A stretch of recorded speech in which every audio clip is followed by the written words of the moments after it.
രാവിലെ 7 മണി കഴിഞ്ഞപ്പോൾ എഴുന്നേറ്റു. ഞാൻ എഴുന്നേൽക്കുന്നതിന് മുമ്പ് തന്നെ അമ്മ മിറ്റമൊക്കെ അടിച്ച് വാരിയിട്ടുണ്ടായിരുന്നു. നമ്മുടെ വീടിൻ്റെ അടുത്ത് എപ്പോഴും ഉപ്പൻ വരും. ഉപ്പനെ രാവിലെ കണ്ടു കഴിഞ്ഞാൽ അന്നത്തെ ദിവസം നല്ല പോസിറ്റീവായിരിക്കും, സന്തോഷമായിരിക്കും എന്നൊരു വിശ്വാസമുണ്ട്. പണ്ട് ആരോ പറഞ്ഞു കേട്ടതാണ് നമ്മുടെ ഒറ്റമൈനാമിത്തിൻ്റെ ഓപ്പോസിറ്റ് സ്റ്റോറി. അങ്ങനെ ഉപ്പനെ രാവിലെ കണ്ട സന്തോഷത്തിലാണ് ഞാൻ. അപ്പോഴേക്കും നമ്മുടെ വീട്ടിലെ കുട്ടി എഴുന്നേറ്റു.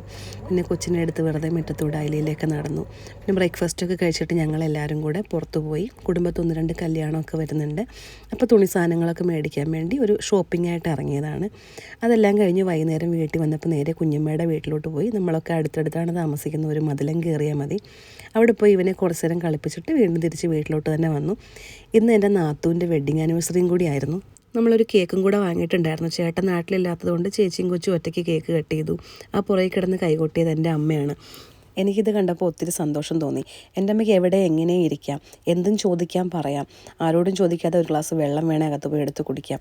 അതിനൊക്കെ ഉള്ളൊരു സ്വാതന്ത്ര്യം അവിടെയുണ്ട്. ഒരു നിമിഷം ഞാൻ ഓർത്തുപോയി, എല്ലാ പെൺകുട്ടികളും ബേസിക്കലി ഇതൊക്കെ തന്നെയല്ലേ ആഗ്രഹിക്കുന്നത്.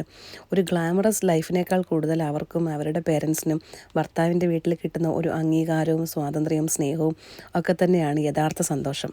ഒരുപാട് സ്നേഹത്തോടെ ഇവരുടെ വിവാഹ വാർഷികം ഞങ്ങൾ അങ്ങനെ ആഘോഷിച്ചു. ആഘോഷം കഴിഞ്ഞ് എൻ്റെ വീട്ടുകാർ പോകുന്നത് കണ്ടപ്പോൾ എനിക്കും ആ കൂടെ പോകാൻ തോന്നി. അതുകൊണ്ട് വീട്ടിൽ കൊണ്ടുപോയി കഴിക്കാനായിട്ട് പകുതി കേക്ക് മുറിച്ച് മേടിച്ചുകൊണ്ട് അവരുടെ കൂടെ ഞാനും